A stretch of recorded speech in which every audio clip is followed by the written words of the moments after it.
Good evening, London. Allow me first to apologize for That's this. the emergency channel! I do, like many of you, appreciate the comforts of the everyday routine, the security of the familiar, the tranquility of repetition. Bloody hell. I enjoy them as much as any bloke.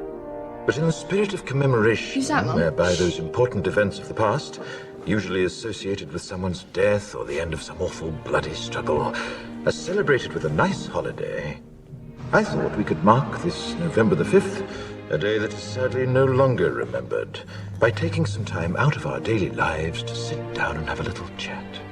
There are, of course, those who do not want us to speak.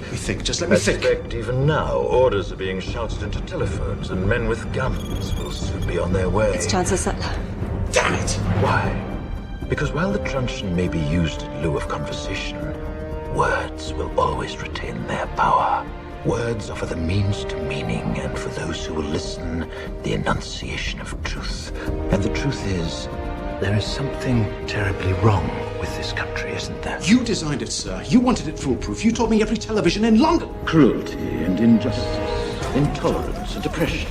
And where once you had the freedom to object, to think and speak as you saw fit, you now have censors and systems of surveillance coercing your conformity and Cameras. soliciting your submission. We need cameras. How did this happen? Who's to blame?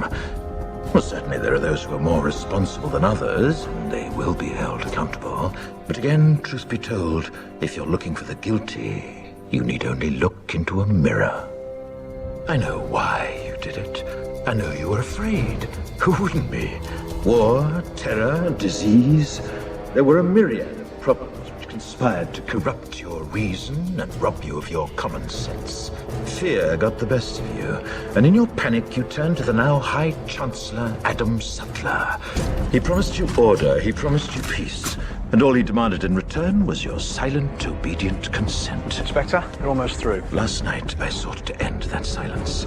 Last night, I destroyed the Old Bailey to remind this country of what it has forgotten. More than 400 years ago, a great citizen wished to embed the 5th of November forever in our memory. His hope was to remind the world that fairness, justice, and freedom are more than words. They are perspectives. So if you've seen nothing, if the crimes of this government remain unknown to you, then I would suggest that you allow the 5th of November to pass unmarked. But if you see what I see, if you feel as I feel, and if you would seek as I seek, then I ask you to stand beside me 1 year from tonight, outside the gates of Parliament, and together we shall give them a 5th of November that shall never, ever be forgotten.